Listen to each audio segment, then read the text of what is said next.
welcome back to Off-Frame Games. My name is Chris, and we're back playing the Mortician's Tale. I like it. It's very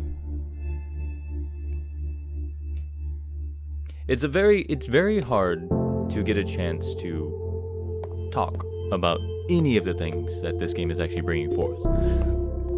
Bringing up death in a game is generally on the far end of the spectrum of sadness. And yeah, I like this. I can talk about a lot of random things that it normally wouldn't really talk about. So let's go. We have a lot this time. Let's go ahead and start from the top, and then go down to the bottom, and then we'll go down to the cremation. The next part that I have to go. Yeah, okay, we'll do that. From Grant. We are pleased to bring on Rose and Daughters as part of Hillside Heritage Enterprise, Inc. They will be another institution among hundreds of other properties owned across the country. But of course, as part of the adjustment process to the Hillside Heritage Enterprise, Inc. Culture, there will be a number of changes that will come to Rose and Daughters. We will send out a memo regarding the specifics and details of these changes, and we expect them to be followed impeccably. It's been a long day. Glad to be leading the way for Rose and Daughters from now on. Chad, Grant, CEO, blah blah blah blah blah. Okay, from Matthew. Can I say first off that this is bullshit? Yes, knowing that these corporations run, I wouldn't be surprised if they're monitoring our emails right now. No, okay, I don't really believe that. I'm just upset, okay? I get that Amy didn't have much of a choice. You can only fight a huge corporation taking all your business for so long that isn't 6 feet under. And they just swooped in, and now we have to deal with their BS practices. They're colder than the corpses I picked up from the morgue this morning. Who charges this much for funerals? It feels dirty and exploitative. We'll look at that in a second. How about we grab a drink after work? I need to blow off some steam, and emails just really aren't at the most appropriate place to do this. Yes. P.S. If you're reading this, Hillside Overlord, good. So that does bring up the question of what has changed. Let's see. Rose and Daughters. Okay, first off, the front page has lost a little bit of its color. Yeah, jump blah blah. Notice how there's like a large Hillside Heritage thing over here. Let's see. Our service, we offer many packages fitted to suit each size of gathering a budget. As for our selection of caskets, urns, and headstones, the largest in the country. A bronze funeral package. An individual fit you're best suited for groups 25 to 50. It's not even saying prices. It's saying for how many people are going to be at your funeral. I used to work at a party center, and this is how we gauged the prices. If there's going to be so many people, prices were low. If there were more people, prices were higher.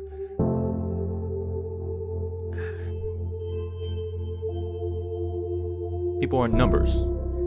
Well, okay, yes, people are numbers, but look. When it comes to the funeral, it seems very cold to have the expense be dependent on how many people. So, yeah. From Jin, I can't really write much right now. I have a lot of work and have to do in Junial, a hernia thing from 1750. It's the oldest in our collection, and we have even seen. And you can even see this bit of paper the surgeon put in after removing the hernia. Super cool. I'll send you a link. Blah blah blah blah. What is my life? What did I just type? What? Honestly, I don't know. But anyways, this event that I'm forwarding to you is taking place near you. Figured you'd be into it. Might help with the feeling of restlessness you were talking about before. Could be good to talk about some of the other things you're feeling. Lots of death positive people there. Sounds to be a good, safe place. From Death Cafe. Yay! Come, increase awareness of death with a view of helping people make the most of their finite lives. Join us, have a tea and cake, and talk with others about our thoughts, fears, and illuminations on death. The founder of the Death Cafe movement, John Underwood, once said, "When people talk about death and dying, it tends to illustrate their humanity." Excuse me. See everyone at the Upside Down Jar next Thursday. Yes, now to the good meaty bit of this game.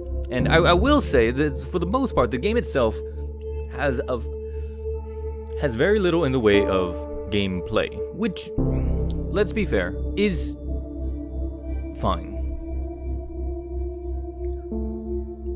I would not want to have this game be almost a rhythm-based puzzle something or another, when it is really dealing with very serious topics. You are following directions for the most part, but I mean, it's fine. Some stuff will happen, stuff will go, and this, as it stands, is actually a better way. I see it as a better way to go about it than to try to make the cremation or the burial process like kind of like a game within itself, like almost like to shorthand it, to short the deaths and make it kind of fun, because I mean it's not fun, it's death. It's just how it is. Anyways, from Funerals Monthly. Funeral rites, even in our own culture, maybe be something many of us may be unfamiliar with. For many people, all they know of funeral tradition are what they've seen in the media. But, and I think this goes without saying, funeral rites and traditions aren't the same across the board. Different cultures have different protocols for cleaning the body to different aspects of the service itself. Religion provides different paths for dealing with the death, but the goal is almost always the same: offering support, guidance, and ease of the people who are grieving. In Judaism, interment usually begins immediately after the body has passed, up until its burial. The body is never supposed to be alone, so often families will appoint a shomer, a guardian, to remain with the body. Preparation for burial begin as soon as possible in Muslim traditions as well. Local Islamic communities, organizations are also often involved and help with the family to make arrangements for the funeral service and burial. But not all practices are strictly religiously focused. In the Ox of South Korea, the amount of graveyard space began to shrink drastically, causing a law to be passed that required families to remove a loved one's body from its burial place after 60 years. Many families began to cremate more often. But there are also companies that compress remains into beads in turquoise, pink, or black called death beads. Amazing, really. Actually, this was what Jin was talking about the other day. This also occurs in North America, Europe, and Japan, but remains much more common in South Korea because of the space issue in graveyards and the expense of cremation. And not all practices are somber either. Ever hear the turning of the bones or Formaldehyde? A ritual by the Malagsi?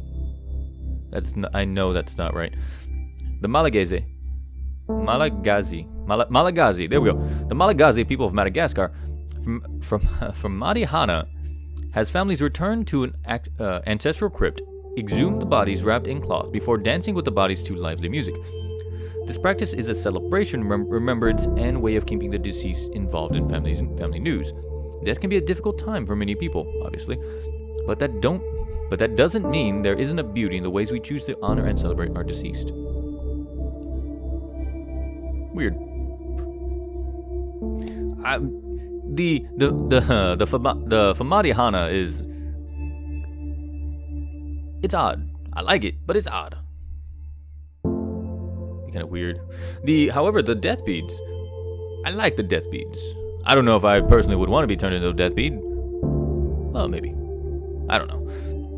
But, anyways, Chad Grant to Leo. Thank you, Miss Grant, for agreeing to take care of Jocelyn's cremation. The bike accident was, well, it was more than what I was expecting. I know she wanted to be cremated, and to be honest, I don't think I could bear seeing her like that after. Yeah. Okay. Charlotte, below are the details to our next client. Ensure to follow the requested specifications. Blah, blah, blah, blah, blah, blah, blah. After you're done, I'll review your work in order to properly evaluate you at the end of the month. Yes. And we'll get right to it. I shall cremate this young lady who met an unfortunate demise. This is actually one of the only people, so far, that we've had issues with or that's had issues in her death. She died pretty young, relatively young, and there's like, it's never good when accidents happen. Like, nothing good has ever come from an accident that has involved death. So far, we've had 4 people here. 2 who are older, 1 who committed suicide, and 1 who unfortunately just passed on.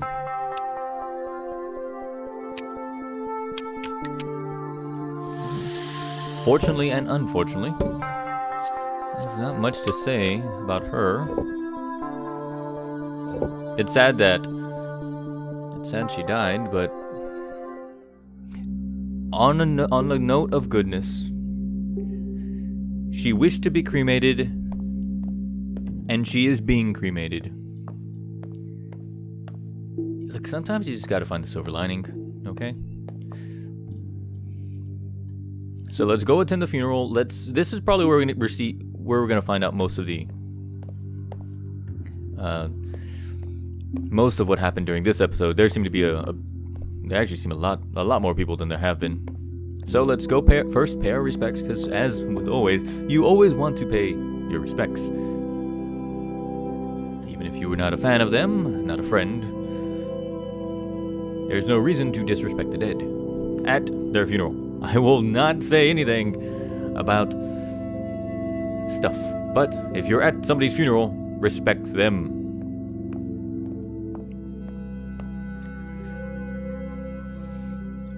She was always so careful, wore her helmet, signaled, used the bike lanes, asshole drivers.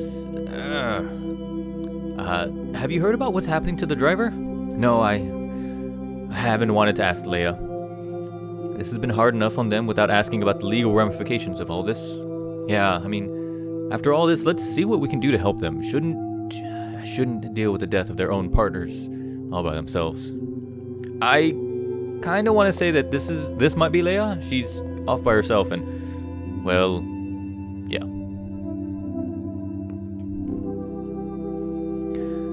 So glad it was cremation. I would have lost it seeing her body.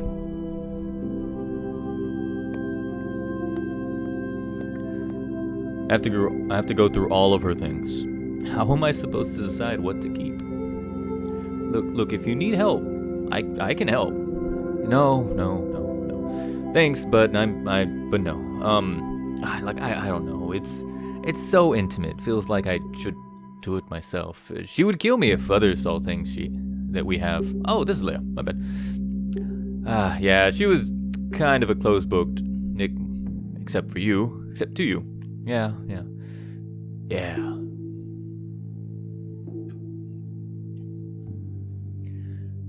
I'm glad I'm here, but wow, I just need a glass of wine to binge watch something right now. Just anything. Should we do a vigil at the spot? Fucking drivers, man. Oh, okay, so yeah. For this episode, there's not too much going on. While we have been taken over by the corporation, we've yet to see any ramifications of what that will entail, and if there's really anything like that. We did, however, notice one thing. We did not receive an email, or at least we were not forwarded an email, letting us know that the parents of the gentleman from the last episode gave us basically said that we did a good job with their everything. It is a note, but it is something that is different now that we've been kind of taken over by the corporation. If anything will change from that, it's likely going to happen over the next couple days. Now, The lady here, who was unfortunately passed on, she was careful. She was careful.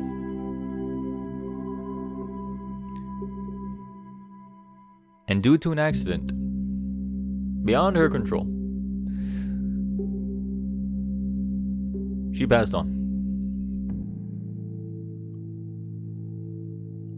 She may have been a closed book, but I mean, there's still a lot of people here that are gonna miss her. And it's sad, really, having to survive a loved one, having to deal with basically all of the, and the worst part about this lady's death is that Leia will not have a chance to find closure. Not anytime soon, at least. First, she has to go through all of their stuff, get rid of stuff that is no longer needed, or she cannot bear to keep around. And then she has to go through the long legal battle with the driver of a very, very careless car. The careless driver of a car that unfortunately took the life of, our patron for today. So Leia's not gonna have any time to decompress. If it's not one thing, it's gonna be another, and she's probably gonna be alone in that house for a while if she doesn't allow other people to help. But what are you gonna do? Can't force somebody. But all we can say is that we hope that Leia here, hope she goes on. Hope she doesn't. I hope she doesn't wallow in things. But that'll be all for today. We'll see you on the next episode.